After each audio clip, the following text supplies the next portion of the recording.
সরকারি দপ্তরে চাকরির প্রলোভন, জ্যোতি কমার্শিয়াল সেন্টারের প্রশিক্ষকরা বিভিন্ন মন্ত্রণালয় ও আদালতে কর্মরত, তদন্ত চান সংশ্লিষ্টরা। টাকার বিনিময়ে ঢাকা উত্তরের ওয়ার্ড ও থানা আওয়ামী লীগে পদ বিক্রির অভিযোগ আছে বিএনপি জামায়াত পরিবারের সদস্যরাও। ডিজিটাল দেশে সচিবালয়ে এখনো সনাতন হাজিরা পদ্ধতি, কর্মঘণ্টা ফাঁকি দিচ্ছেন কর্মকর্তা কর্মচারীরা, বাড়ছে দুর্নীতি বলছে টিআইবি। কোটা সংস্কারের দাবিতে শাহবাগ মোড় আটকে সমাবেশ, সড়ক ও রেলপথ অবরোধ, আজ সব ক্যাম্পাসে অনলাইন অফলাইন বৈঠক। এবং সিরাজগঞ্জে যমুনার পানিতে তলিয়ে চর ও নিম্নাঞ্চল, গোখাদ্যের চরম সংকট, গবাদি পশু নিয়ে বিপাকে দুর্গতরা।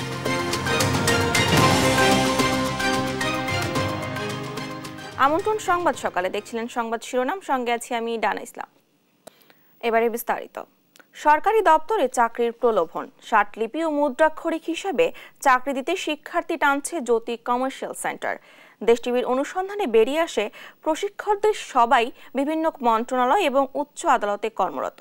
চাকরির সঙ্গে কমার্শিয়াল সেন্টারটির যোগসূত্র খুঁজতে তদন্ত চান শিক্ষাবিদরা। মাহমুদ হাসানের 2 পর্বের ধারাবাহিকের আজ শেষ পর্ব। ক্যামেরায় ছিলেন উজ্জ্বল হোসেন। সরকারের বিভিন্ন দপ্তরে ষাটলিপি ও মুদ্রাক্ষরিক হিসেবে চাকরি পাইয়ে দেওয়ার প্রলোভনে শিক্ষার্থীদের টানছে কোচিং কেন্দ্র জ্যোতি কমার্শিয়াল সেন্টার। কারা এই কেন্দ্রের প্রশিক্ষক, তাদের খোঁজে এবার দেশ টিভি। অনুসন্ধানে খোঁজ মেলে যারা এখানে ক্লাস নেন বেশিরভাগই বিভিন্ন মন্ত্রণালয় এবং উচ্চ আদালতে কর্মরত। সরকারি চাকরি করে সবাই, যারা মানে এখানে ক্লাস নেয় এবং প্রশ্ন করে তারা সবাই সরকারি চাকরি করে। তারা কি প্রথম শ্রেণীর কর্মকর্তা? না না না, তাহলে সবাই ক্লাস 3 এমপ্লয়। শিক্ষকদের লিস্ট চাইলে প্রথমে গড়িমসি করলেও পরে কৌশলে একে একে 7 জনের নাম বলেন জ্যোতির সমন্বয়ক Mohammad Humayun Kabir. Police headquarter, mister হেরাল, assistant bench officer mister Kaisar, high court, Tashriful, stenotypist, Moniruzzaman, স্বরাষ্ট্র মন্ত্রণালয়, আলমাস হোসেন বোধের সম্ভবত হাইকোর্ট। রিয়াজুল ইসলাম কাজ করেন পুলিশ সদর দপ্তরের মুদ্রাক্ষরিক হিসেবে। এছাড়া মোহাম্মদ হেলাল উদ্দিন, কাউসার হোসেন এবং জুয়েল রানা 3 জনই হাইকোর্টের বেঞ্চ সহকারী পদে কর্মরত। তাশরিফুল ইসলাম কৃষিতে, আর মনিরুজ্জামান স্বরাষ্ট্র মন্ত্রণালয়ের মুদ্রাক্ষরিক, আর আলমাস হোসেন হাইকোর্টের পিও পদে কর্মরত। আর ঢাবির অর্থনীতি বিভাগের শিক্ষক সোয়াইব আহমেদের নাম সহ পোস্টারও দেখা গেল সেন্টারের দেয়ালে। জানা গেল তিনি এখানে শিক্ষকতা করছেন খুব কম সময় ধরে। অভিযোগ রয়েছে এই কেন্দ্র থেকে কোচিংয়ের পর চাকরিপ্রাপ্তদের বেশিরভাগই বিভিন্ন আদালত ও মন্ত্রণালয়ে কর্মরত। দেশ টিভির অনুসন্ধানে যার প্রমাণও মিলেছে। জ্যোতি কমার্শিয়াল সেন্টারের এক ঝুড়িতেই মিলল ময়মনসিংহ চিফ জুডিশিয়াল ম্যাজিস্ট্রেটের কার্যালয় সহ বিভিন্ন দপ্তরে কর্মচারী পদে চাকরি পেতে ইচ্ছুকদের প্রবেশপত্র। প্রশ্ন থেকে যায়, চাকরি পাইয়ে দিতে কি যোগসূত্র এই কোচিংয়ের সঙ্গে? তার তদন্ত চান শিক্ষাবিদরা। সরকারি চাকরিতে যেন মেধার ভিত্তিতে ব্যবহার করা হয়। মেধা কিভাবে মূল্যায়িত হবে? যদি সেখানে প্রশ্নপত্র ফাঁস করে প্রশ্নপত্র পেয়ে কেউ কেউ পরীক্ষা দিয়ে চাকরি পেয়ে যায়, এটি অতি দ্রুত তদন্ত করে দেখা দরকার। স্বভাবতই প্রশ্ন থেকে যায়, তাহলে কি পিএসসির গ্রেপ্তার হওয়া উপপরিচালক আবু জাফরের স্ত্রী জ্যোতির এই প্রতিষ্ঠান থেকেই চলে 3য় ও 4র্থ শ্রেণী সহ অন্যান্য সরকারি চাকরির প্রশ্ন ফাঁসের মতো ঘৃণ্য কাজটি? মাহমুদ হাসান, দেশ টিভি, ঢাকা।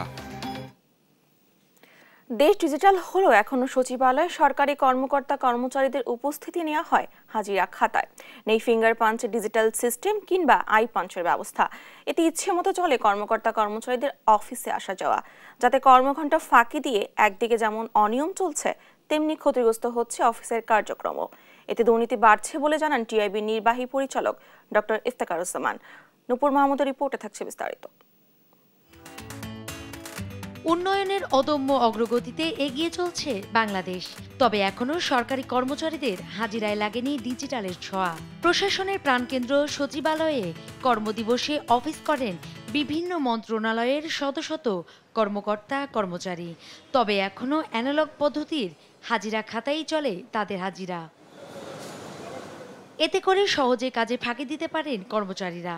অনেক মন্ত্রণালয়ে মন্ত্রী চলে যাবার সঙ্গে সঙ্গেই বেরিয়ে যান অনেক কর্মচারী। হাজিরা খাতায় নিয়মিত সই করেন না অনেকে, কেউ কেউ আবার একদিনেই পুরো মাসের সই সারেন। অবশ্য এসব অভিযোগ নিয়ে রহস্যজনক নীরবতা প্রশাসনে।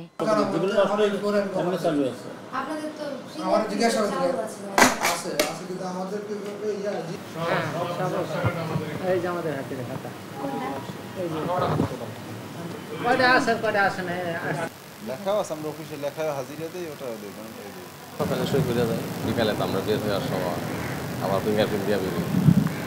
অনেকেই দেয়, অনেকেই দেয় না, তারা দেরিতে দেয়। সচিবালয়ে দু একটি ভবনে ডিজিটাল আঙ্গুলের ছাপ নেওয়ার মেশিন থাকলেও সেগুলো প্রায় সবই নষ্ট। তবে এই নিয়ে কথা বলতে রাজি হয়নি জনপ্রশাসন মন্ত্রী। হাজিরা খাতায় সই করলেও ফাঁকি দেওয়ার সুযোগ কম বলে মনে করেন প্রশাসনের এই কর্তা। উচ্চমান সহকারী আছে, প্রধান সহকারী আছে, সহকারী পরিচালক আছে, উপপরিচালক আছে। কারো না কারো চোখে পড়বে যে সে চলে গেল, তার প্রয়োজন আছে না, সে কি কাজ ছাড়া থাকে? আমি অ্যাসাইনমেন্ট দিই তাদেরকে, দিই না, বিভিন্ন কাজ দিই। সে যদি আমি না পাই তখন তো তাকে ধরতে পারি, আমরা ব্যবস্থা নিতে পারি। সাবেক পরিকল্পনা মন্ত্রী মনে করেন সচেতনতা বাড়লে কমবে কাজের ফাঁকির প্রবণতা। যারা এমপ্লয়ি তারাও আঙ্গুল দেবে না এটাতে, এবং যারা লাগিয়েছে ওরাও 2 নম্বরের জিনিস দিয়েছে, 1 নম্বরের জিনিস দেবে না। সে চায় লাভ। আমি জানতাম একটু অবধারিতভাবে এটা কাজ করছে না। আমার সংসারে এখানে যাচ্ছে একটু পরে, ওখানে ওইরকম দুটো একটা যন্ত্রপাতি আছে, আগে সই করতাম, ওখানে সইটা রাখতে পারছে, কারণ ওটা কাজ করে না। ওই ভিতরে গিয়ে হলে ঢোকার সময় আজকে এই সেশনের একদিনও কাজ করেনি। ট্রান্সপারেন্সি ইন্টারন্যাশনাল বাংলাদেশ টিআইবি বলছে, সরকারি অফিসে ডিজিটাল হাজিরা থাকলেও সরকারি দপ্তর পিছিয়ে থাকার অন্যতম কারণ সদিচ্ছার অভাব। ক্ষমতার ব্যবহার, এগুলো চিহ্নিত হওয়ার সুযোগ সৃষ্টি হয় যদি এটাকে কার্যকর করা হয়। এই সুযোগটা সৃষ্টি হোক, সেটা কর্মচারীরা চান না, সরকারি কর্মচারীরা চান না, সোজা কথা। সেই কারণে এটা লঙ্ঘিত হচ্ছে। যতই বলা হোক না কেন, এটা তারা মানতে রাজি না, এবং এটা না মানে প্রতিপালন না করেও তারা পার পেয়ে যান। কেবল সচিবালয়ই নয়, অফিসে ফাঁকিবাজি কমাতে সরকারি সব প্রতিষ্ঠানে ডিজিটাল হাজিরা চালু এখন সময়ের দাবি বলে মনে করেন টিআইবি। নূপুর মাহমুদ, দেশ টিভি, ঢাকা। টাকার বিনিময়ে পদ বিক্রি এখন অনেকটাই ওপেন সিক্রেট মহানগর উত্তর আওয়ামী লীগে। প্রস্তাবিত ওয়ার্ড ও থানা কমিটি নিয়ে নেতাকর্মী সরাসরি দোষ চাপালেন মহানগর সভাপতির ওপর। টাকার বিনিময়ে পদ বিক্রির অভিযোগ করেন তারা। কিছু ত্রুটি স্বীকার করে উত্তরের সভাপতি বজলুর রহমান জানান, এখনো সংযোজন বিয়োজনের সুযোগ আছে। তৌফিক মাহমুদ মুন্নার রিপোর্টে থাকছে বিস্তারিত। 2019 সালের 30 নভেম্বর সম্মেলনে দায়িত্ব পাওয়া ঢাকা মহানগর উত্তর আওয়ামী লীগ এখন পর্যন্ত থানা ওয়ার্ড কমিটি করতে পারেনি। 3 বছর মেয়াদী মহানগর কমিটির মেয়াদ শেষ হয়েছে 2022 সালে। মেয়াদোত্তীর্ণ কমিটি ঈদের আগে থানা ওয়ার্ড কমিটি জমা দিয়েছে, তবে এখনো মেলেনি অনুমোদনের। তবে প্রস্তাবিত ওয়ার্ড ও থানা কমিটি নিয়ে বিতর্কের শেষ নেই। বিএনপি জামাত পরিবার সদস্য মোহাম্মদ হোসেন খোকনকে আনা হয়েছে ওয়ার্ডের নেতৃত্বে, আর খোদ বিএনপির থানা কমিটির সাবেক সভাপতি করা হয়েছে ভাটারা থানা আওয়ামী লীগ সভাপতি হিসাবে। বিতর্কিত কাউন্সিলরও আছেন নিজ নিজ ওয়ার্ডের সভাপতি পদে। কমিটিতে থাকা অনেকেই বিএনপি জামাত পরিবারের সদস্য। 21 আগস্ট গ্রেনেড হামলার আসামির আত্মীয়, যিনি জমি দখল সহ মামলার আসামি, তাকে দেওয়া হচ্ছে 49 নম্বর ওয়ার্ডের শীর্ষ পদ। বিএনপি রাজনীতি করেও পদ পেতে যাচ্ছে 48 নম্বর ওয়ার্ড কমিটিতে। খোদ মহানগর সভাপতি ভাতিজাও পাচ্ছেন শীর্ষ পদ। ডিএমপি তালিকাভুক্ত কিশোর গ্যাংয়ের পৃষ্ঠপোষক নাজিব আমজাদকে আদালত থানার সাধারণ সম্পাদক পদে প্রস্তাব করা হয়েছে। নজিরবিহীন কমিটি বাণিজ্য নিয়ে ক্ষুব্ধ তৃণমূলের নেতারা। সরাসরি হস্তক্ষেপ চাইলেন দলীয় প্রধান ও প্রধানমন্ত্রী শেখ হাসিনার। বজলুর মতন মানুষ 21 গ্রেনেড হামলার আহত, এই লোক টাকার পিছনে ঘুরবে। রানা আজিজুল হক রানা এবং সাত্তার, গ্রিল মিস্ত্রি সাত্তার, শ্যামলী আইডিয়ালের মালিক, এই যে দুইটা মানুষের কাছে আমাদের সভাপতি শেখ বজলুর রহমান জিম্মি হয়ে গেল। টাকা কিভাবে খাইতে হয়, টাকা কিভাবে নিতে হয়, এই বিষয়গুলা তারা মুখস্থ করে ফেলল। বজলু ভাই কমিটি বাণিজ্য করতে আছে, এটা আগের থেকে আমরাও জানি, সবাই জানে, দেশের প্রতি সবাই জানে, শেখ হাসিনাও জানে, নেত্রী জানে, কমিটি বাণিজ্য হইতে আছে। এখন আমরা কি করবো? এখন তো দেখতেছি আওয়ামী লীগ করাই আমাদের জন্য কষ্টকর। খিলখিয়া থানা, উত্তরা, পূর্ব, পশ্চিম সব থানাতেই আমরা দেখতে পাচ্ছি যে আসলে কমিটি বাণিজ্য হচ্ছে। নগরের সিনিয়র নেতৃবৃন্দ আছে, ওনারা যদি টাকা খেয়ে ভাটারা থানা ইসরাফিল সাহেবকে এই সভাপতি করে ফেলে, তাহলে তো আমরা এটা মেনে নেব না। কমিটি গঠনে কিছুটা দোষ ত্রুটি স্বীকার করলেন মহানগর সভাপতি, জানান কেন্দ্র চাইলে এতে পরিবর্তন পরিমার্জন করতে পারে। হয়তো আমরা করতে যে ভুল ত্রুটি যে আমাদের হয় না তা না, আমরা আমাদের পার্টি সেক্রেটারিকেও বলছি, সেক্রেটারি ওপেন মিটিংয়েই বলছেন যে এই কমিটি ঘোষণা হওয়ার পরে আপনারা চিৎকার চেঁচামেচি করার দরকার নাই, আপনারা লিখিতভাবে যার যার মনের কথা আছে বা কোনো এভিডেন্স সহ আপনারা আমার কাছে জমা দেবেন, আমার দপ্তরে জমা দেবেন। আমরাও বলছি যে তারা সংযোজন বিয়োজন করার ক্ষমতা রাখেন। নবীন প্রবীণ ত্যাগীদের নিয়ে অর্ড থানা কমিটি করার দাবিও করেন উত্তরের সভাপতি। তৌফিক মাহমুদ মুন্না, দেশ টিভি, ঢাকা। বাংলা ব্লকেডের পর আসছে নতুন কর্মসূচি। আজ সব ক্যাম্পাসে চলছে অফলাইন ও অনলাইন প্রতিনিধি বৈঠক। এরপর সন্ধ্যা 6টায় পরবর্তী কর্মসূচির ঘোষণা দিবে কোটা সংস্কার আন্দোলনকারীরা। এর আগে শুক্রবার ঢাকা বিশ্ববিদ্যালয়ের কেন্দ্রীয় লাইব্রেরির সামনে থেকে বিক্ষোভ মিছিল নিয়ে শাহবাগ অবরোধ করে শিক্ষার্থীরা। ঘণ্টাব্যাপী অবস্থানের পর রাজু ভাস্কর্যের সামনে এসে মিছিল শেষ হয়। বিস্তারিত জান্নাতুল মোহনার প্রতিবেদনে। আমার ভাইয়ের রক্ত পুলিশ দিয়ে আন্দোলন। বৃহস্পতিবার সারা দেশের বিভিন্ন স্থানে ব্লকেট কর্মসূচিতে আইন শৃঙ্খলা বাহিনীর সাথে সংঘর্ষে আহত হয় অন্তত 30 জন শিক্ষার্থী। এর প্রতিবাদে কোটা বৈষম্য নিরসনে এক দফা দাবি সহ শুক্রবার ঢাকা বিশ্ববিদ্যালয়ের কেন্দ্রীয় লাইব্রেরির সামনে থেকে বিক্ষোভ মিছিল নিয়ে ক্যাম্পাস প্রদক্ষিণের পর শাহবাগ অবরোধ করেন কোটা সংস্কার আন্দোলনকারীরা। আন্দোলনকারীদের উপর হামলাকে নেক্কারজনক ঘটনা বলে জানান শিক্ষার্থীরা। 1 ঘণ্টা ব্যাপী শাহবাগে অবস্থানের পর রাজু ভাস্কর্যের সামনে এসে শেষ হয় মিছিল। এবং আশা করি সরকার খুব দ্রুত আমাদের দাবিতে সাড়া দিয়ে আমাদের সাথে কথা বলবে। তাদের বিরুদ্ধে আমাদের অবস্থান, আমরা সকলকে একসাথে নিয়ে মাঠে নাম। আমাদের ভাইদের উপর বোনদের উপর পুলিশের যে হামলা হয়েছে সেই হামলার প্রতিবাদে আজকে আমরা ঢাকা বিশ্ববিদ্যালয়ের শিক্ষার্থী সেন্ট্রাল লাইব্রেরির সামনে থেকে আজকে শাহবাগে সমবেত হয়েছি। তাদের জবাব দিতে হবে, এই হামলার কারণ বলতে হবে এবং এই হামলার দায় প্রশাসককে নিতে হবে। এবার বাংলা ব্লকেটের মতো অভিনব কর্মসূচি আনার পরিকল্পনা চলছে বলে জানান সমন্বয়কারীরা। বিভিন্ন বিশ্ববিদ্যালয়ের সমন্বয়কারীদের সঙ্গে আমরাও সমন্বয় করব এবং তারপর আমরা নতুন একটি অভিনব কায়দায় কিভাবে আমরা আমাদের কর্মসূচিকে এগিয়ে নেব সেজন্য আমরা সকলের সাথে সমন্বয় করব।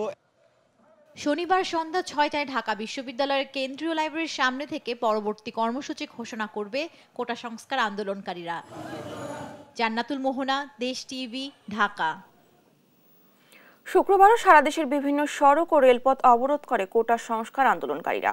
সড়ক মহাসড়কে বিক্ষোভ মিছিলে ঢল নামে শিক্ষার্থীদের। রাজশাহীতে রেললাইন অবরোধ করে কোটা বিরোধীরা।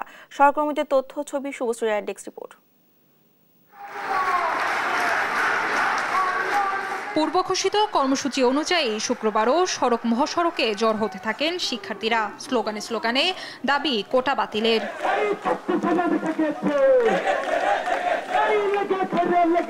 এদিন বিকেলে কোটা সংস্কার ও আন্দোলনরত শিক্ষার্থীদের উপর হামলার প্রতিবাদে রাজশাহী বিশ্ববিদ্যালয়ের স্টেশন বাজারের রেল লাইন অবরোধ করে শিক্ষার্থীরা।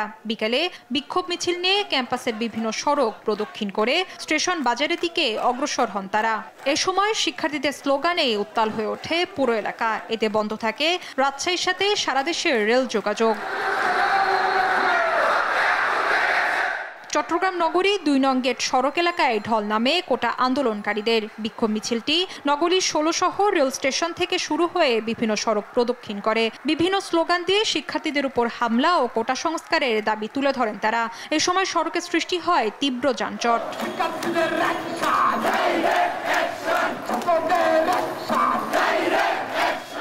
একই দাবিতে ময়মনসিংহে বিক্ষোভ মিছিল সমাবেশ করেছে আন্দোলনকারীরা। বিকেলে আনন্দমোহন কলেজ থেকে বিক্ষোভ মিছিল নিয়ে নতুন বাজার হয়ে গাঙ্গিনারপাড় মোড়ে সমাবেশ করে চাকরি প্রার্থীরা। এ সময় কোটা পদ্ধতি সংস্কার না হওয়া পর্যন্ত আন্দোলন চালানোর ঘোষণা দেন শিক্ষার্থীরা।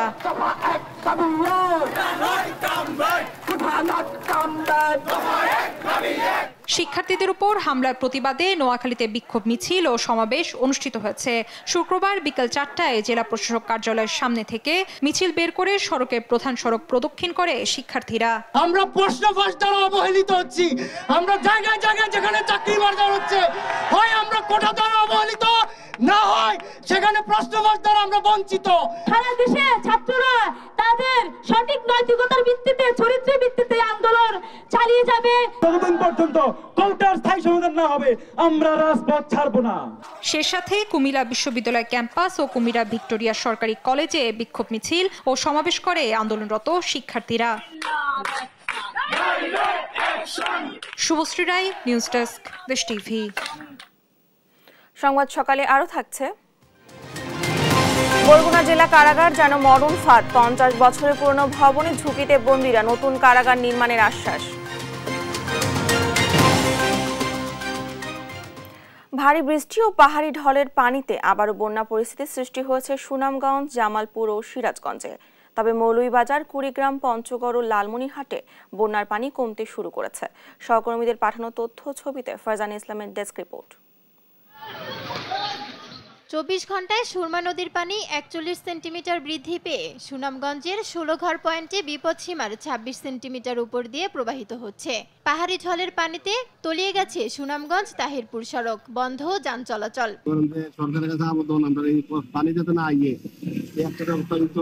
এক মাসের ভিতরে, আষাঢ় মাসের ভিতরে 3 বার পানি গেছে। বৃষ্টি এমন ভাবে বৃষ্টি নামে যে বৃষ্টির কারণে ঘর থেকেও বারণ জানা। জামালপুরের বাহাদুরাবাদ ঘাট পয়েন্টে যমুনার পানি 4 সেন্টিমিটার বৃদ্ধি পেয়ে বিপদসীমার 55 সেন্টিমিটার উপর দিয়ে প্রবাহিত হচ্ছে। 35 ইউনিয়নে দেখা দিয়েছে শুকনো খাবার, সুপেয় পানির তীব্র সংকট।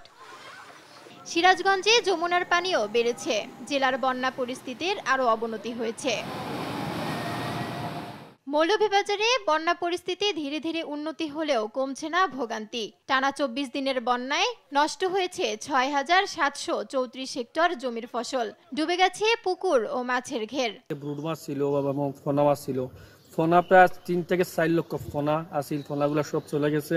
এই ফোনার আনুমানিক মূল্য হবে প্রায় 3 থেকে 3.5 লক্ষ টাকা। আমরা পাওয়ার অবস্থা খুব করুণ অবস্থা হয়ে গেছে, এই পানিতে যাতায়াত করা, পানি খুব নোংরা। আমরা ঘরে দ্বারে পানি 2 বার এসেছে, আমরা বন্যা বেশিয়ে যেতেছি, আমরা থাকার কোনো জায়গা নাই। পঞ্চগড়ে অনেক স্থানে এখনো জলাবদ্ধতা, প্রায় 5 শতাধিক পরিবার পানিবন্দী রয়েছে।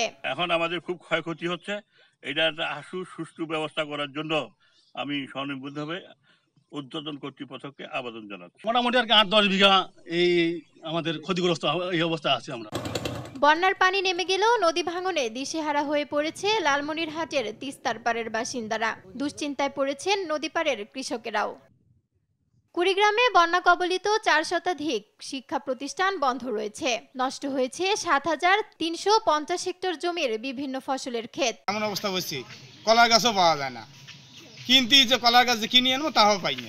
বন্যায় বাড়ি ঘর, পাকের ঘর পর্যন্ত আমার ডুবে গেছে, এখন ভাত পাক করে খেতে পারতেছি না। রাস্তাঘাট তলে গেছে, বাড়ি ঘর তলে গেছে, আমি কেমন করে বেড়ে কেমন করে আমি জীবন বাঁচাই। ফারজানা ইসলাম, নিউজ ডেস্ক, দেশ টিভি। টানা 2 সপ্তাহের বন্যায় সিরাজগঞ্জে যমুনার পানিতে তলিয়ে গেছে চরাঞ্চল ও নিম্নাঞ্চল, বিস্তীর্ণ ফসলের সাথে তলিয়ে গেছে ঘাসও। এসব এলাকায় মানুষের খাবারের পাশাপাশি দেখা দিয়েছে চরম গোখাদ্যের সংকট। এতে গবাদি পশু নিয়ে বিপাকে পড়েছে দুর্গতরা। সিরাজগঞ্জ প্রতিনিধি সাইম উদ্দিনের প্রতিবেদন, জানাচ্ছেন সালমা জাহান। যমুনার চরাঞ্চল, দুচোখ যেদিকে যায় শুধু পানি আর পানি।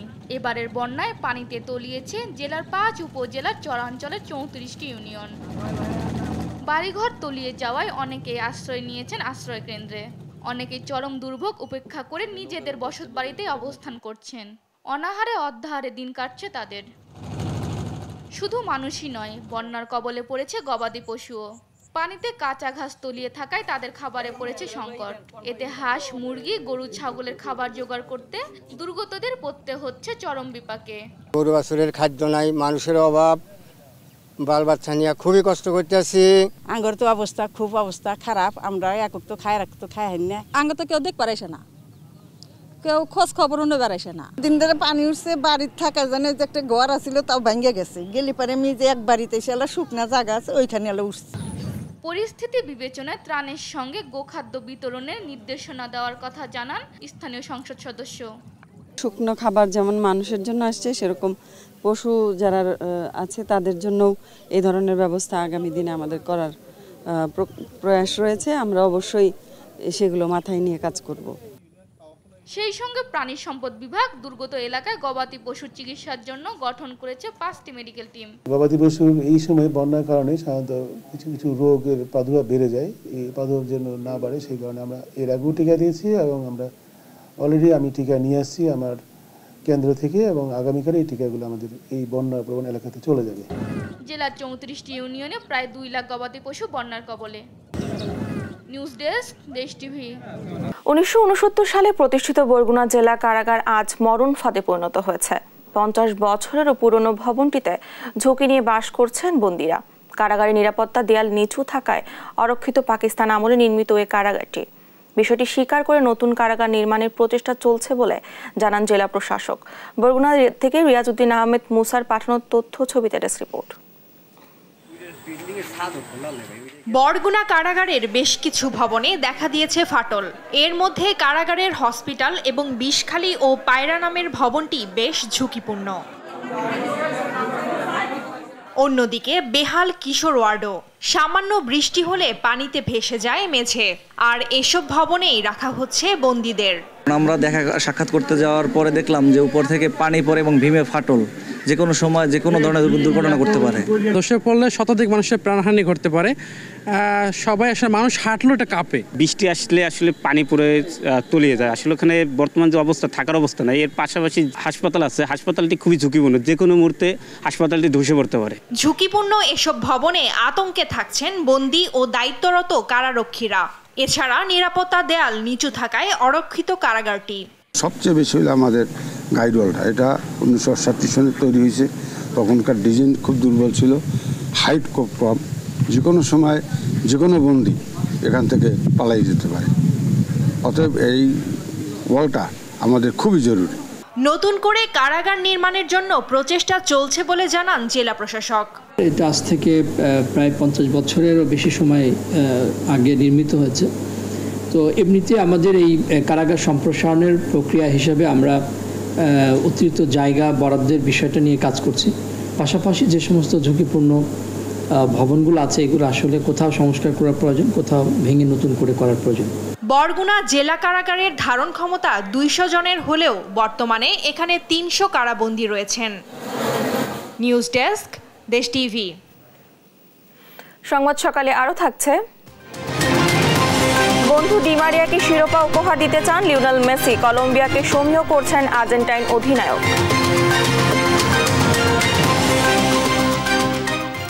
নওগাঁয় দিন দিন বাড়ছে রঙিন মাছের বাণিজ্যিক চাষ। এর মধ্য দিয়ে কমছে শিক্ষিত বেকারের সংখ্যা। তবে মাছ পরিবহনে বিশেষ কোনো ব্যবস্থা না থাকায় ক্ষতির মুখে পড়তে হচ্ছে খামারিদের। সম্ভাবনাময় এই মাছ চাষে সরকারের সুদৃষ্টি চেয়েছেন তারা। নওগাঁ থেকে কাজী কামাল হোসেনের পাঠানো তথ্যচিত্র ডেস্ক রিপোর্ট। বাসা, রেস্টুরেন্ট কিংবা অফিসের অ্যাকুরিয়ামে শোভা পায় হরেক রকমের রঙিন মাছ।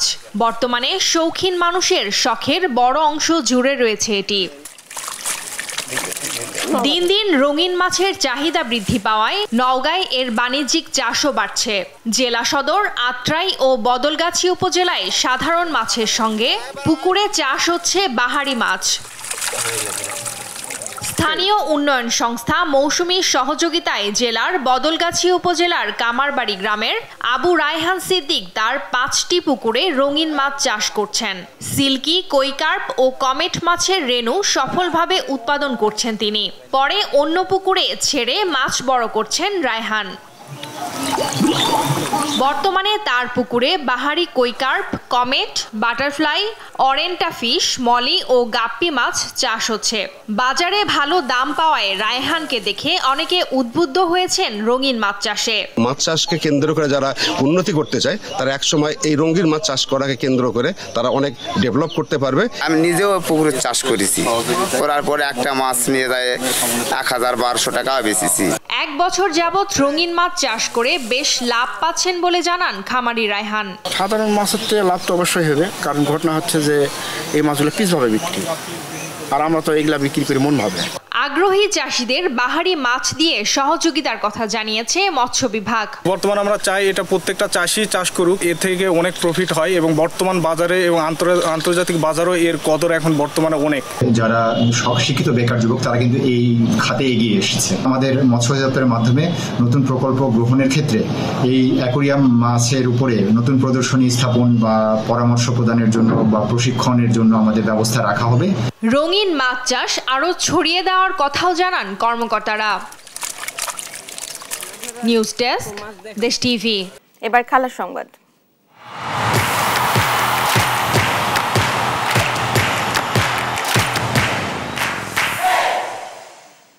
টানা 3টি বড় টুর্নামেন্টে শিরোপা জয়ের হাতছানি আর্জেন্টিনার সামনে। সোমবার কোপা আমেরিকার ফাইনালে কলম্বিয়াকে হারালেই স্পেনের পর ইতিহাসের দ্বিতীয় দল হিসাবে টানা 3টি বড় ট্রফি জয়ের রেকর্ড গড়বেন মেসিরা। তবে 28 ম্যাচ অপরাজিত কলম্বিয়াকে হারানো সহজ হবে না। লিওনেল মেসিও তাই কলম্বিয়াকে সমীহ করার কথাই বলছেন। বিস্তারিত নিয়াজ মুর্শেদের রিপোর্টার। কোপা আমেরিকার ফাইনালে কোন দল ফেভারিট এমন প্রশ্নে আর্জেন্টিনার বক্সই বেশিরভাগ ভোট পড়বে, এটাই স্বাভাবিক। তবে কলম্বিয়াকেও খাটো করে দেখার সুযোগ নেই। চলতি আসরে অপ্রতিরোধ্য গতিতে ছুটছে হামেস রদ্রিগেজের দল। তাই ফাইনালের আগে ফক্স নিউজকে দেওয়া সাক্ষাৎকারে কলম্বিয়ানদের সমীহ জানালেন লিওনেল মেসি। এই দলটা ভালো, দারুণ কিছু খেলোয়াড় আছে, আক্রমণেও দ্রুতগামী ও বৈচিত্র্যময় খেলোয়াড় আছে। ফাইনালে কলম্বিয়াকে হারাতে হলে কঠিন পরীক্ষায় দিতে হবে আর্জেন্টিনাকে। সাক্ষাৎকারে ফাইনাল নিয়ে নিজেদের ভাবনা ও প্রস্তুতি নিয়ে কথা বলেন ফুটবলের জাদুকর। ফাইনাল ম্যাচ সবসময় একটু অন্যরকম হয়, কিন্তু আমরা পুরো টুর্নামেন্টের মতো ফাইনালের আগেও ভালো বোধ করছি। ম্যাচটা কেমন হবে সেটা নিয়ে আমরা ভাবছি। কোপার ফাইনালের আগে নিজের ভবিষ্যৎ নিয়ে কোনো কথা বলতে চাননি মেসি, তবে কথা বলেছেন সতীর্থ ডি মারিয়ার অবসর প্রসঙ্গে। কোপার ফাইনাল খেলেই আর্জেন্টিনার জার্সি তুলে রাখবেন ডি মারিয়া। সে এটা আগেই পরিষ্কার করে জানিয়ে দিয়েছে। আমরা এখন সবকিছুই উপভোগের চেষ্টা করি। আগে যেসব মুহূর্তকে পাত্তা দিইনি সেগুলোও সে আগের চেয়ে এখন বেশি আবেগপ্রবণ। জাতীয় দলের হয়ে তার শেষ মুহূর্তে আমরা পাশেই আছি। 2022 সালে বিশ্বকাপ বাছাইয়ে আর্জেন্টিনার কাছে 1-0 গোলে হেরেছিল কলম্বিয়া। এরপর আর কেউ তাদের হারাতে পারেনি। টানা 28 ম্যাচ অপরাজিত থেকে যোগ্য দল হিসেবে ফাইনালে উঠেছে কলম্বিয়া। তবে তাদের হারিয়ে স্পেনের রেকর্ডে ভাগ বসাতে শিরোপা জয়ে মরিয়া মেসি ডি মারিয়ারা। Niaz Murshed, sports desk, Desh TV. এই ছিল এখনকার সংবাদ। সকাল পরে বুলেটিন দেখার আমন্ত্রণ রইল। এছাড়া দেশ টিভির সর্বশেষ সব খবর পেতে ভিজিট করুন www.desh.tv। ফেসবুকে আমাদের সঙ্গে যুক্ত থাকুন দেশ টিভি অথবা দেশ টেলিভিশন পেজে। সর্বশেষ সব ভিডিও পেতে ইউটিউবে আমাদের হ্যান্ডেল @desh television অথবা @desh tv নিউজ থেকে সার্চ করুন। ধন্যবাদ সবাইকে।